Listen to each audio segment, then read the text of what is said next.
नगर हमरे मिथिला नगर हमरे प्राण के आधार है। मिथिला नगरिया तीनों मिथिला नगरिया तीनों लोक के सिंगार है। मिथिला नगरिया तीनों लोक के सिंगार है। मिथिला नगरिया तीनों लोक के सिंगार है। मिथिला नगरिया हमारे प्राण के आधार है। मिथिला नगरिया तीनों लोक के सिंगार है। मिथिला नगरिया तीनों लोक के सिंगार है।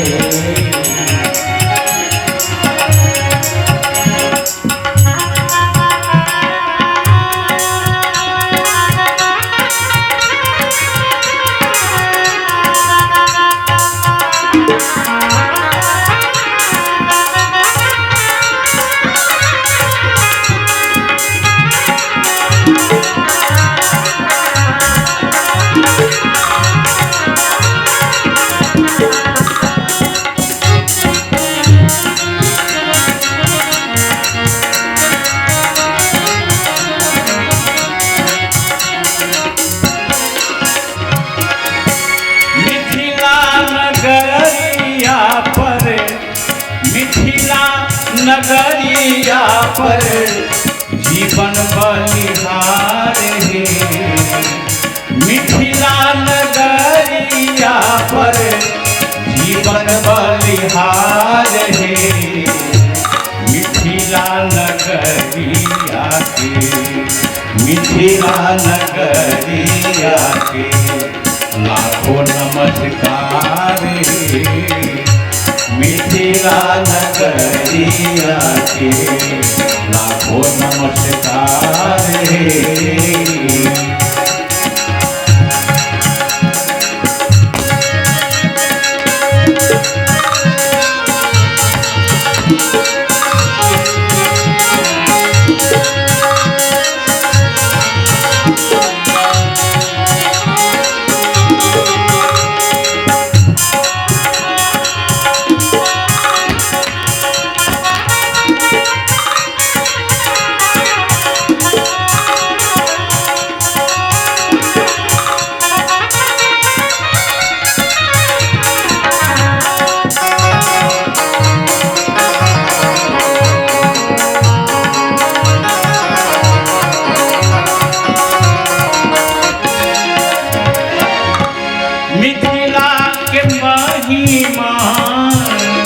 मिथिला के महिमा गावती देव सरदार है।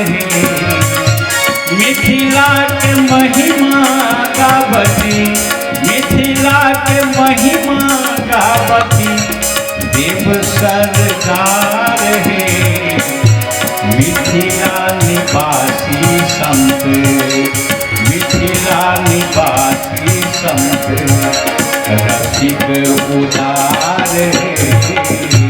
मिथिला निवासी संत रसिक उदार है। मिथिला नगरिया हमारे प्राण के आधार है।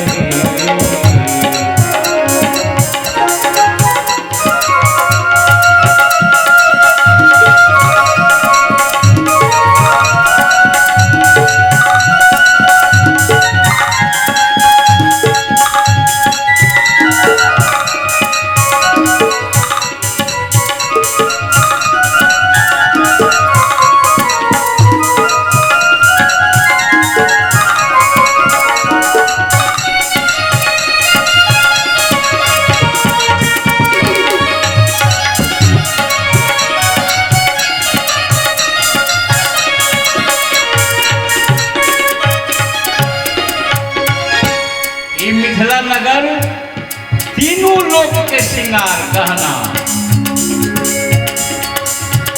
देव सरदार देवराज इंद्र ओहो महिमा के गावैत गावैत इकट्ठा करे रहे है। शिव महिमा छै अपना सबके मिथिला के। और की कहे छथिन, मिथिला निवासी संत सबके पास नहीं, मिथिला निवासी संत रसिक उदार है।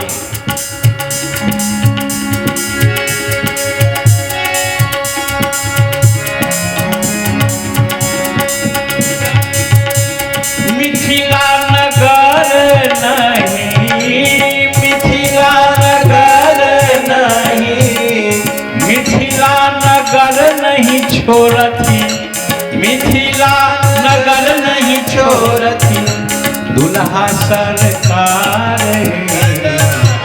मिथिला नगर नहीं छोड़ती, मिथिला नगर नहीं छोड़ती दुल्हा सरकार है। श्री प्रेम निधि, श्री प्रेम निधि मिथिला के पास, प्रेम निधि मिथिला के बाजू जय जयकार है। श्री प्रेम निधि मिथिला के बाजू जय जयकार है। श्री प्रेम निधि मिथिला के बाजू जय जयकार है। मिथिला नगर